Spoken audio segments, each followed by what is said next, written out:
महाराष्ट्र के औरंगाबाद में सड़क हादसे में 12 लोगों की मौत, 23 जख्मी। प्रधानमंत्री नरेंद्र मोदी ने इस दुर्घटना पर दुख व्यक्त किया। पीएम ने मृतकों के परिजनों को 2 लाख रुपए की अनुग्रह राशि देने की घोषणा।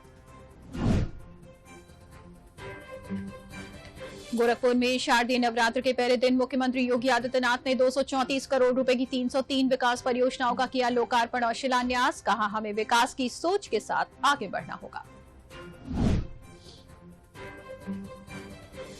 मथुरा में पंडित दीनदयाल धाम के जन्मोत्सव मेले में उप मुख्यमंत्री ब्रजेश पाठक ने कहा कि उत्तर प्रदेश का चहुमुखी विकास हो रहा है। 2024 में पुनः प्रचंड बहुमत के साथ मोदी सरकार सत्ता में वापस आएगी।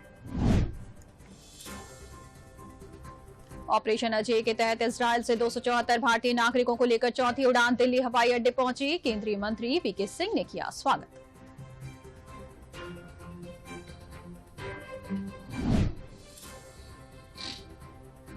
भारतीय रिजर्व बैंक के गवर्नर शक्तिकांत दास को मोरक्को में global finance central bank report card 2023 में A+ रैंक से किया गया सम्मानित। ग्लोबल फाइनेंस मैगजीन दुनिया भर के सेंट्रल बैंकर्स की रिपोर्ट तैयार करती है।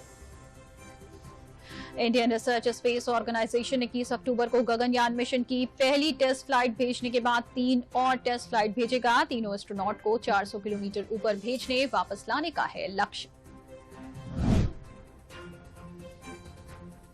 इसरो चीफ एस सोमनाथ ने कहा है कि आदित्य L1 सफलतापूर्वक सूरज और पृथ्वी के बीच L1 पॉइंट के लिए बढ़ रहा है। इसरो चीफ ने उम्मीद जताई है कि जनवरी के दूसरे हफ्ते में सूर्ययान L1 पॉइंट तक पहुंचेगा। अंतर्राष्ट्रीय ओलंपिक समिति के 141वें सत्र में नीता अंबानी ने अपने संबोधन में कहा कि आज दुनिया को भाईचारे और एकजुटता की पहले से ज्यादा जरूरत। ये युद्ध के मैदानों पर नहीं, केवल खेल के मैदानों पर ही हो सकता है। दिल्ली के उपराज्यपाल वीके सक्सेना और केंद्रीय खेल मंत्री अनुराग ठाकुर ने दिल्ली के जवाहरलाल नेहरू स्टेडियम से वेदांता दिल्ली हाफ मैराथन को दिखाई झंडी। हाफ मैराथन में हर उम्र के लोग उत्साह के साथ ले रहे हैं भाग।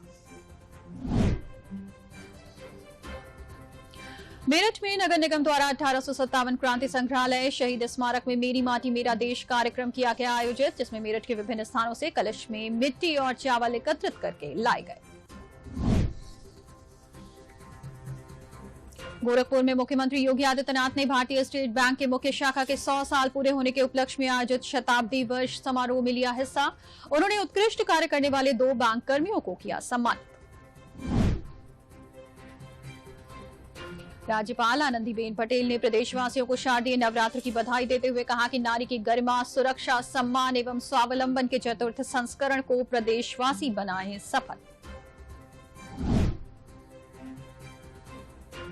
प्रधानमंत्री नरेंद्र मोदी और मुख्यमंत्री योगी आदित्यनाथ ने शारदीय नवरात्र के अवसर पर प्रदेश और देश के लोगों को दी शुभकामनाएं। देश में सुख और शांति का मां से मांगा वर।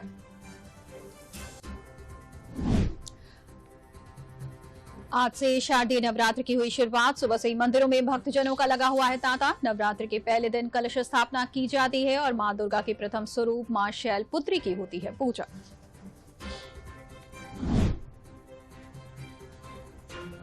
धर्मनगरी अयोध्या में रामकथा पार्क में फिल्मी सितारों से सजी अयोध्या की रामलीला गणेश पूजन के साथ हुई प्रारंभ। गणेश पूजन के बाद अद्भुत रामायण पर आधारित वेदवती और रावण संवाद की गई प्रस्तुति।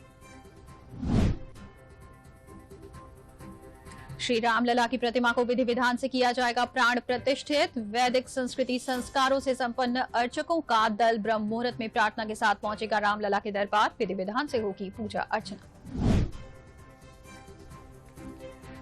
अयोध्या वाराणसी नैमिषारण्य में पर्यटकों को जल्द ही मिलने लगेगी हेलीपोर्ट की सुविधा। तीनों स्थानों पर पीपीपी मोड पर जमीन को चिन्हित कर कराया जाएगा विकास।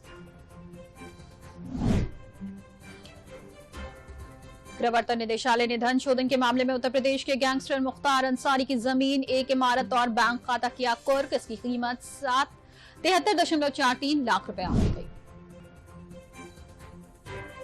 समाजवादी पार्टी गठबंधन समन्वय समिति ने कहा, कांग्रेस लड़ने के लिए नहीं, जीतने वाली सीटों के बारे में दे जानकारी। सपा पहले ही कह चुकी है कि सीट बांटने का काम प्रदेश में करेगी सपा। और वनडे विश्व कप के 14वें मुकाबले में ऑस्ट्रेलियाई क्रिकेट टीम का सामना श्रीलंकाई टीम से 16 अक्टूबर को लखनऊ के एकाना स्टेडियम में होगा। ऑस्ट्रेलिया के कप्तान पैट कमिंस ने कहा कि ऑस्ट्रेलिया आगामी मैचों से जीत की राह पर वापसी करेगी।